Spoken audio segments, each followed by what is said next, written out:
Kentucky, 1969. A cold case once buried in dust and silence has finally been solved. Marla June Whitaker, just 27, was a bright waitress known for her kindness and her dream of one day opening her own diner. But one humid August night she vanished. Her car was found abandoned by a country road, the headlights still faintly glowing, but Marla was gone. For decades the town whispered theories: a runaway, a lover's quarrel, a police cover-up. The truth remained out of reach, locked behind time and secrets, until new DNA evidence, unearthed half a century later, pointed to someone no one expected. Before we begin, drop a comment with your country and the time right now. In 1969, Lexington, Kentucky was a place where people left their front doors unlocked and waved to neighbors on porches. A place where the pulse of the city beat through its horse farms, college campuses, and a tight-knit downtown where everybody seemed to know everybody. Amid that world lived Marla June Whitaker, 27 years old, hardworking and well-loved. Every morning before sunrise, Marla tied her apron behind her back and walked the 2 blocks from her apartment on Limestone Street to the corner diner where she worked. The air often smelled of fresh bread from the bakery next door, and the bells above the diner door jingled as she pushed inside, ready for another long shift. Marla had become a fixture in the lives of her customers. Farmers called her Sunshine because she never started a shift without a smile. Local students swore she had the best memory in town, never forgetting a name or an order. To passing truckers, she was a kind voice and a hot cup of coffee after a long haul. Behind the counter, though, Marla dreamed of more. During breaks, she scribbled plans into a dog-eared notebook, menu ideas, floor layouts, names for her future cafe. She imagined a cozy space with vinyl booths, a stage for live bluegrass music, and homemade pie. Always pie. But with bills to pay and no safety net, the dream remained distant. Still, Marla never complained. Friends described her as deeply kind, someone who always put others before herself. She helped neighbors carry groceries, lent tips to new waitresses, and looked after her younger sister Lila, like a second mother. The 2 sisters were inseparable. Orphaned young and raised by their grandmother, they'd leaned on each other for everything. Lila, just 19 at the time, often came to the diner after her college classes. They'd laugh over shared meals and talk about the future, how Marla would open her cafe and Lila would help run the books. But for all the warmth Marla poured into the world, there was a tension brewing just beneath the surface of Lexington's charm. The city was growing. Its downtown, once sleepy, was becoming more chaotic. Crime was rising. There were whispers of corruption in the local police ranks, and a few disappearances had rattled the community. Women were warned not to walk home alone after dark. Still, Marla felt safe in her routine. Her world was small, but it was hers. She walked the same roads, trusted the same faces, and believed that her kindness offered some protection from the darkness that lingered just outside the diner's glow. But no amount of kindness, it seemed, could keep evil away. On warm summer nights, the jukebox at the diner played Sam Cooke and Patsy Cline, while customers laughed over milkshakes and burgers. On those same nights, Marla would lock up, tuck her notebook under her arm, and walk to her car beneath the flickering streetlight. She always got home. Until one night, she didn't. No one in Lexington could have imagined that the woman they saw nearly every day, the one with the easy smile and the quiet strength, would become the center of a case that would haunt the city for over 50 years. Who, or what, would turn Marla's ordinary life into one of Kentucky's darkest unsolved mysteries? August 16, 1969. A humid Saturday night settled over Lexington, the kind that made the air feel thick and the streetlights glow a little softer. Inside the diner, the hum of conversation and the clink of cutlery began to fade as the last customers left and chairs were turned upside down onto tables. Marla June Whitaker clocked out just after midnight, wiping her hands on a dish towel and trading a tired smile with her manager. "You heading straight home?" he asked, locking the front door behind her. "Gonna stop by Donna's for a bit," she replied, tossing her purse into the front seat of her pale blue Chevy Impala. She pulled out of the lot with Patsy Cline playing softly on the radio, headlights illuminating the quiet streets. It should have been an uneventful night, just a short drive to a friend's apartment and then home. But Marla never made it. By dawn, worry had already taken root. Marla's younger sister Lila had expected a phone call before bed. Marla never skipped their check-ins, even on the busiest nights. When the sun rose and there was still no word, Lila's concern turned to panic. She called Donna, the friend Marla had planned to visit. No, she hadn't shown up, no call, no note, nothing. The hours that followed were a blur of unanswered phones and unanswered prayers. Lila contacted the police, who initially treated the case as a possible runaway. But those who knew Marla knew better. She was responsible, grounded. She didn't just vanish. That afternoon, a farmer named Carl Jensen called in a report. While checking on a section of fencing near Old Frankfurt Pike, a winding road on the outskirts of town, he'd seen a car pulled over near a tree line. It was still there hours later, odd enough that he finally went over for a closer look. It was Marla's Impala. The driver's door was ajar. Her purse sat undisturbed on the front seat. The engine was cold, but the headlights were still faintly glowing, likely left on overnight. There were no skid marks, no broken glass, and no sign of a struggle. Just an eerie stillness, the kind that makes the hairs on your arms rise. Within an hour, police cordoned off the area. Officers combed the grass in nearby woods with flashlights and dogs, shouting Marla's name into the trees. Helicopters were called in. Volunteers arrived. But there was nothing, and no torn clothing, no blood, no trail leading away from the car. The only sound in those fields was the wind. As the hours turned into nightfall, Lexington residents began to whisper. It wasn't like Marla to run away. She wasn't the kind of girl who just disappeared. Lila stood at the edge of the search zone, refusing to leave. Something's wrong, she told an officer. You don't understand, she would never just leave. But law enforcement was divided. With no clear evidence of a crime, some began floating other theories. Maybe she got lost. Maybe she left with someone voluntarily. Maybe she just needed to escape. But the people who truly knew Marla didn't believe that, not for a second. And as the sun dipped behind the hills for a second time since her disappearance, one truth became impossible to ignore. Marla was gone. Had Marla disappeared willingly, or had someone made sure she would never return home?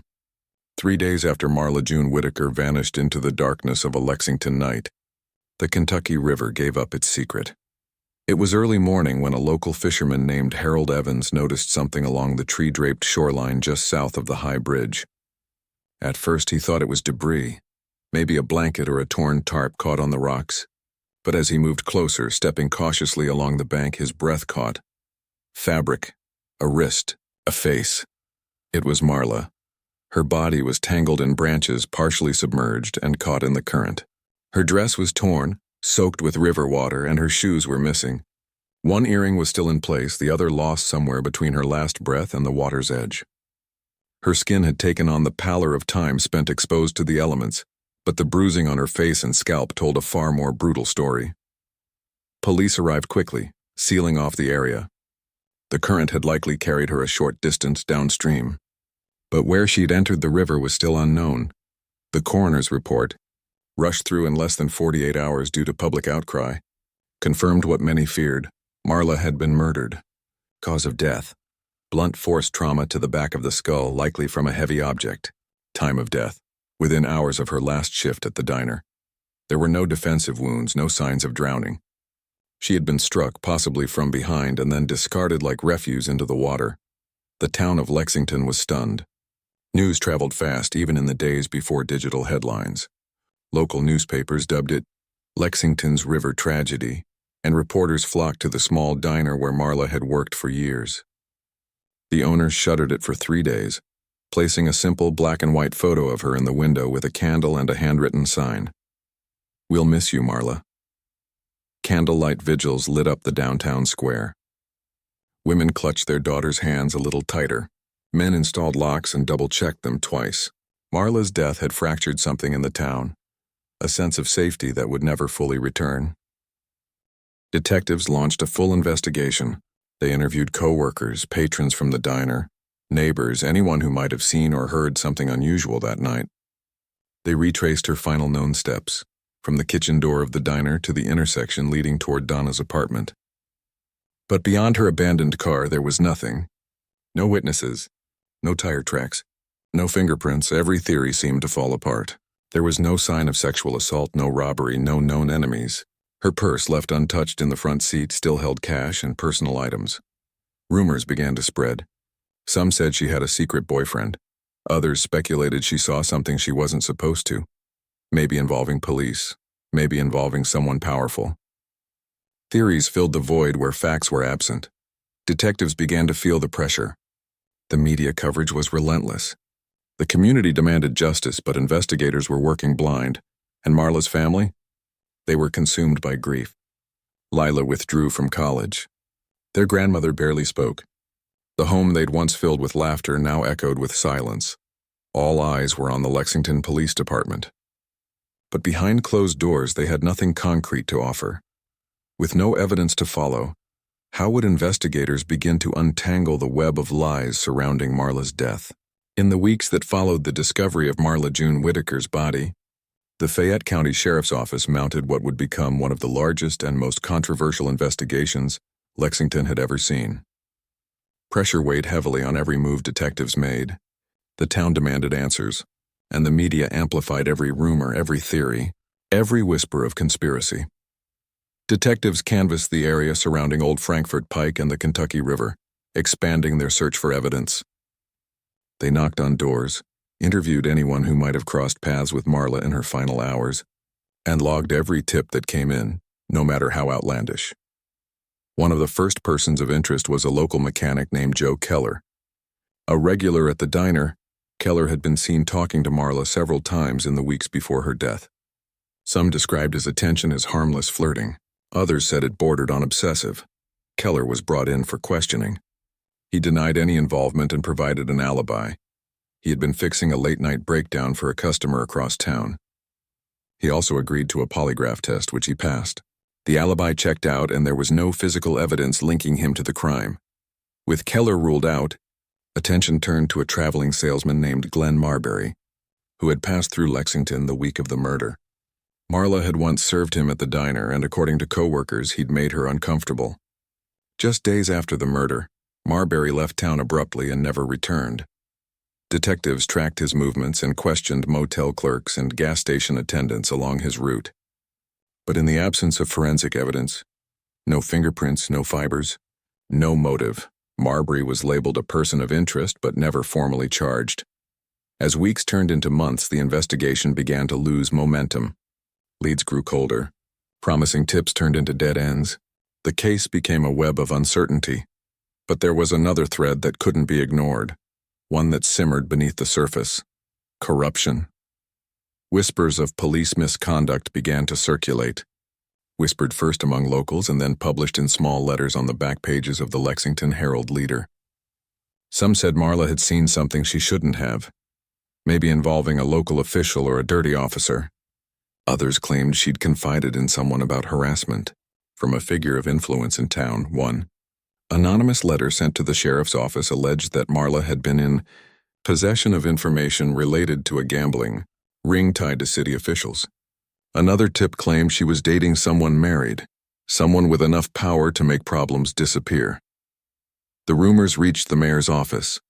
A quiet internal review was launched, but it ended abruptly with no conclusions released to the public.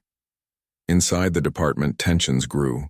Some officers felt they were chasing shadows.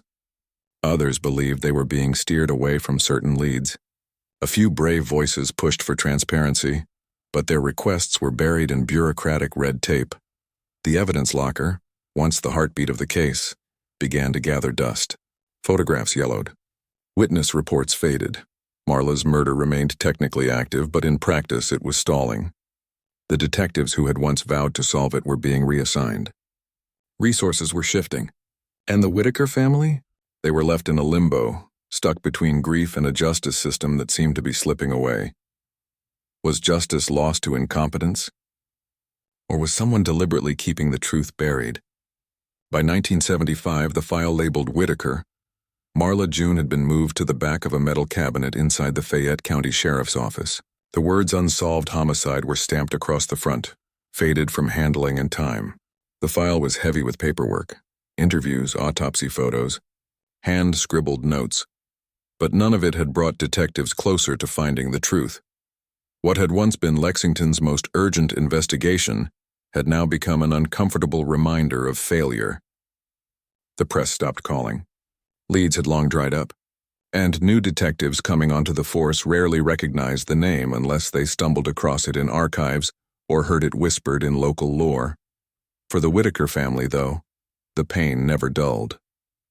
Marla's younger sister, Lila, became the family's torchbearer. Barely out of her teens when Marla was murdered, she grew into adulthood haunted by unanswered questions. Each year she wrote letters to the sheriff's office, to state investigators, to anyone who might reopen the case. She begged for new eyes, new attention, any hope that science or luck could uncover what decades of searching had not. But the responses were always the same: polite condolences, empty promises, bureaucratic apologies. "We'll review the file," they'd write. But nothing ever changed. Detectives who had once sworn to find Marla's killer had retired. Witnesses had moved away, some even passed on. The case's relevance faded as new crimes, new tragedies, and new priorities consumed the department. Lexington itself transformed during those years. The sleepy southern city that Marla had known grew into a bustling urban hub. New highways cut through farmland, shopping centers replaced fields, and the faces in town changed. The old diner where Marla worked was eventually demolished, replaced by a gas station. To most, she was just a story now, a cautionary tale mothers told their daughters about being careful at night. But to Lila, she was still her sister. Every August, on the anniversary of Marla's disappearance, Lila made the drive to the Kentucky River. She'd bring a small bouquet, daisies and wildflowers, the kind Marla used to pick as a girl, and place them near the water's edge. She'd stand there for a while, talking softly to the river as if her sister could still hear her. Neighbors sometimes joined her, offering quiet company. Others watched from a distance, moved by her devotion but uncertain of what to say. Grief that old can make people uncomfortable. It forces them to confront their own helplessness. Over time, the story of Marla June Whitaker became more legend than memory. Newspapers occasionally mentioned her case in retrospectives about unsolved crimes in Kentucky, usually paired with black and white photos of her smiling behind the diner counter. But for most, it was a story frozen in time, tragic, distant, and unresolved. Still, every so often, someone would call the sheriff's office claiming to know something. Each time, hope flared briefly, only to die out again when the information led nowhere. By the 1990s, the physical evidence itself was deteriorating. Boxes exposed to moisture, fingerprints long too faint to read. In an era before modern DNA testing, what remained seemed beyond saving. Yet Lila never stopped believing. She once told a reporter, "Someone out there knows what happened to my sister. Maybe they can't live with it forever." Her faith, though quiet, never wavered. Even when the rest of the world moved on, she kept waiting. Would time finally reveal the truth? Or had the answers been lost forever beneath layers of dust and silence? By 2018, nearly 50 years had passed since Marla June Whitaker was murdered and left in the Kentucky River. Most people had given up hope that the case would ever be solved. The file, faded and worn, remained tucked away in storage at the Fayette County Sheriff's Office. But inside that file, and in the deteriorating boxes beside it, still lingered the silent traces of truth. That year, a new initiative was launched across Kentucky, a statewide push to revisit cold cases using advances in forensic science, particularly DNA testing. The initiative was championed by a task force of younger detectives and forensic experts who believed that science could breathe life into cases the world had forgotten. Among the dozens of cold files pulled from archives was the one marked Marla Whitaker homicide, 1969. It landed on the desk of Detective Aaron Callahan, a second-generation officer who had grown up hearing about Marla's case from her retired father. The story had stuck with her, not just for the brutality but for the heartbreak. Callahan requested access to all remaining physical evidence. What she received was disheartening: water-damaged files, brittle photos, and a few plastic-wrapped items from the riverbank. Among them was a scrap of torn fabric, believed to have been caught on the branch near where Marla's body was found. In 1969, the fragment had been visually examined but yielded nothing useful. Now, with modern DNA extraction tools, even a few skin cells embedded in a thread could unlock an identity. The fabric was carefully transported to a specialized lab. For weeks, the forensic team worked to isolate any trace of biological material, a hair follicle, skin cell, anything that had survived decades of degradation. The process was painstaking. Success wasn't guaranteed. Then the call came. A partial male DNA profile had been extracted, degraded, but viable enough to be uploaded into the Combined DNA Index System, CODIS, a national database maintained by the FBI. Detectives waited anxiously as the system cross-referenced the sample against thousands of offenders and crime scene profiles. Weeks later, a match surfaced. It wasn't a direct hit, but more a familial one. The DNA was a partial match to a man who had been arrested in Georgia in the 1990s for aggravated assault. That man was now deceased. However, investigators turned their attention to male relatives and began the process of elimination. Detective Callahan and her team quietly built a profile. They pulled old employment records, census data, and travel logs. They tracked who had lived in Lexington in 1969 and who might have had access to Marla. One name began to rise above the rest: Raymond F. Monroe, a construction worker who had briefly worked a job site near the diner where Marla had been employed. He had no criminal record in Kentucky. He had moved out of state in the early 1970s and had largely lived off the radar since. The DNA link, while not yet conclusive, was strong enough to justify further action. Detectives obtained a discarded coffee cup from one of Monroe's relatives and submitted it for comparison. The results came back days later, a 99.87% match to the DNA from the fabric fragment found beside Marla's body. The pieces were aligning. After nearly 5 decades, science was closing the gap that human memory could not. Could this long-awaited DNA breakthrough finally lead them to Marla's killer? Or would the past once again refuse to give up its secrets?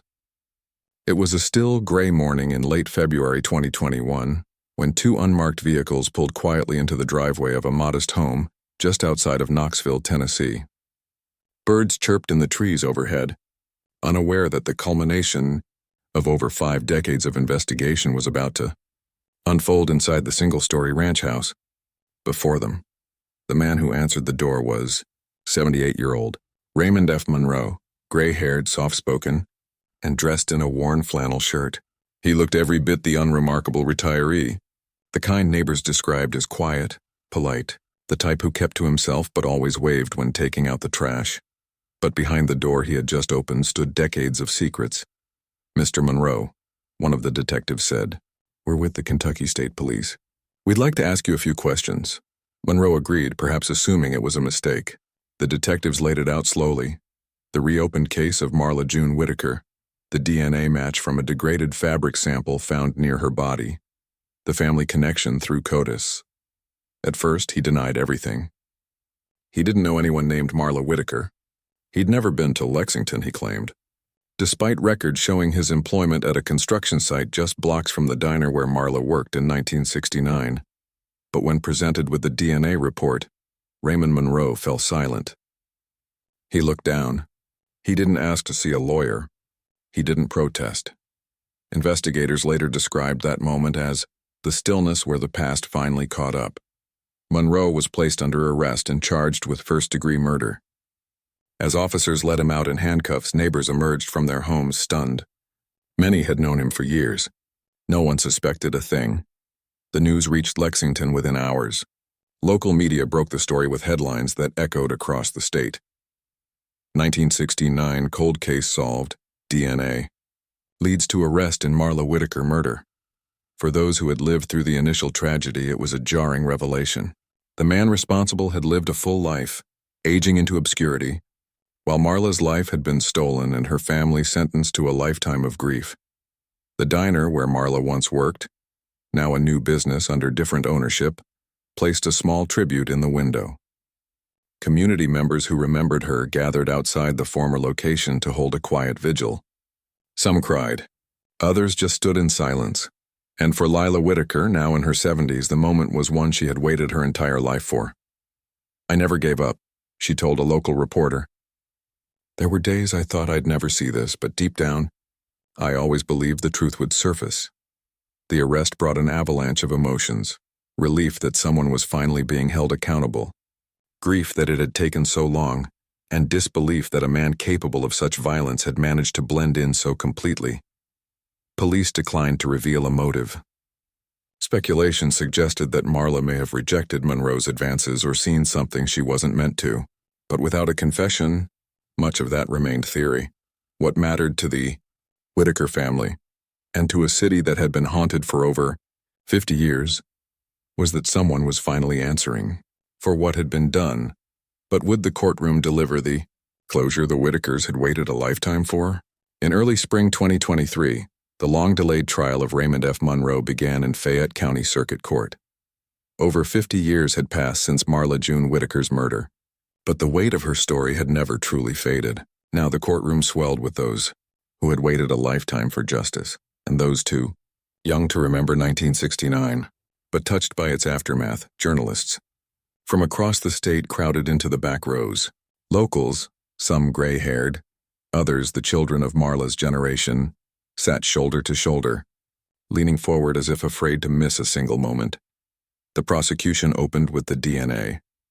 They walked the jury through the science, explaining how the degraded fabric fragment recovered in 1969 had preserved just enough genetic material to connect Monroe to the crime scene. They outlined the process: familial matching through CODIS, subsequent targeted sampling, and the near-perfect match found in Monroe's discarded coffee cup. They didn't stop there. Prosecutors introduced archived employment records showing Monroe had worked near the diner where Marla had been employed. Witness reports placed a man fitting his description in the area during the summer of 1969. Handwritten notes from the original investigation, once overlooked, were shown on screen. And then came the emotional heart of the trial, Lila Whitaker. Now in her 70s, Lila took the stand with trembling hands. She spoke softly but clearly, her voice thick with memory and emotion. She recalled the phone call that never came, the panicked search, the slow-motion horror of her sister's discovery in the river, and the years, endless, aching years, spent begging for someone to care. Her testimony brought many in the room to tears. Even the jurors looked shaken. The defense, however, launched a hard counter. They claimed the DNA could have been contaminated, stored improperly, mishandled during extraction. They argued that Monroe's proximity to the area proved nothing, and that memory, especially after 5 decades, was unreliable. They painted their client as an old man with no history of violence, caught in a web spun from coincidence and scientific ambiguity. But the evidence was compelling. After a week of testimony and deliberation, the jury retired to their chambers. 2 days later, they returned. The room fell silent. The foreman stood. "We, the jury, find the defendant guilty of murder in the first degree." There was no gasp, just stillness, the kind of quiet that follows thunder. The judge's gavel struck once, firm, final. For the Whitaker family, it was the sound of long-delayed justice. Lila bowed her head. She wept, not loudly, but with the quiet force of someone finally releasing a grief carried for far too long. The sentence came quickly: life imprisonment without the possibility of parole. Monroe showed no visible reaction. He simply stared ahead, his face unreadable. But outside the courtroom, the echoes of the verdict rippled. Reporters asked what took so long. Why wasn't this case reopened sooner? How many other cold cases were waiting for someone to dig deeper, to care more, to believe that time doesn't erase guilt? Advocates for unsolved crimes seized the moment, calling for more funding for forensic testing, better evidence preservation, and greater attention to cases long dismissed as hopeless.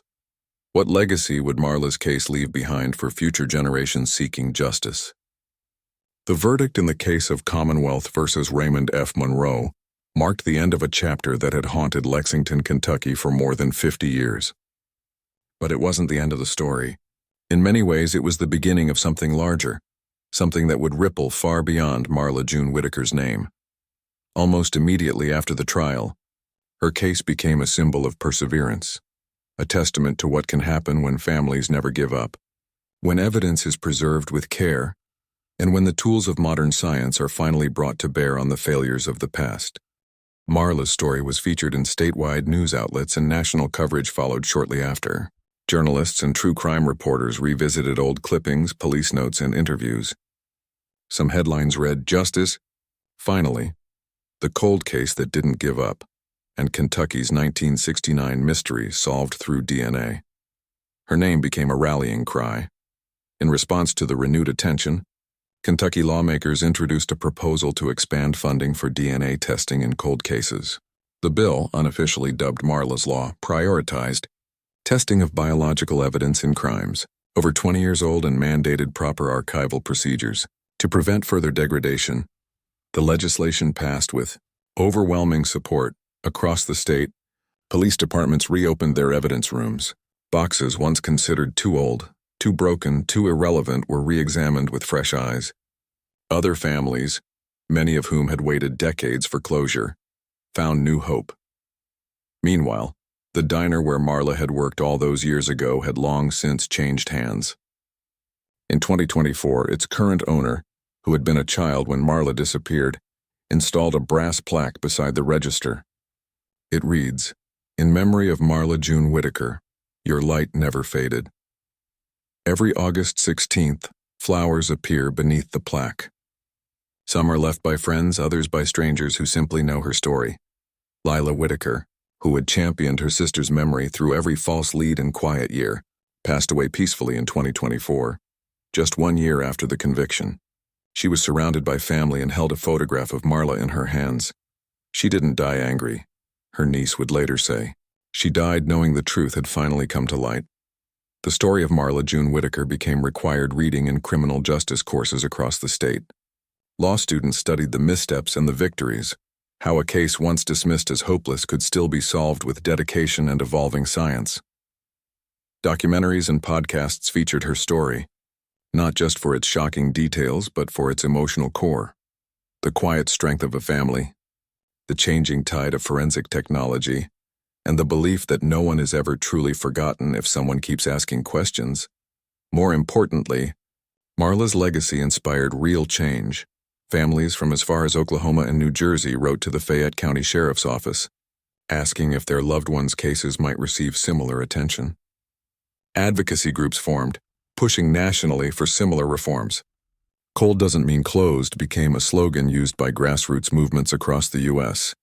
But for Lexington, Marla's story will always be personal. It lives in the quiet streets where she walked, in the water where she was found, and in the eyes of every mother, sister, and daughter who believes that justice may take time, but time doesn't make it any less necessary. Could the lessons of Marla's case push other communities to keep fighting for answers long overdue? The solving of the Kentucky Lexington 1969 cold case is more than the end of a mystery. It is a testament to the unrelenting power of persistence, love, and truth. For 52 years, the Whitaker family lived under the weight of silence. Holidays passed with an empty seat at the table. Birthdays were marked not by celebration but by sorrow.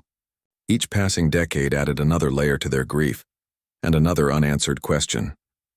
But in the end, it wasn't just science that brought justice. It was determination. It was Lila's unwavering belief that her sister's story still mattered, that someone out there still knew what had happened, and that eventually, the truth would rise. This case is a lesson for every community. Time does not erase evidence. It only tests our commitment to finding it.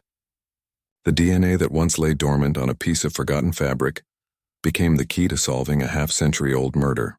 That alone stands as a powerful argument for preserving physical evidence, investing in forensic advancements, and giving cold cases the attention they deserve. Today, Marla June Whitaker is remembered not as a tragic headline, but as a symbol of justice delayed, not denied. Her story lives on in classrooms, legislation, and the hearts of families who still wait for their own answers. To those families, don't stop asking questions. Don't stop demanding the truth, because justice may wait, but it never forgets.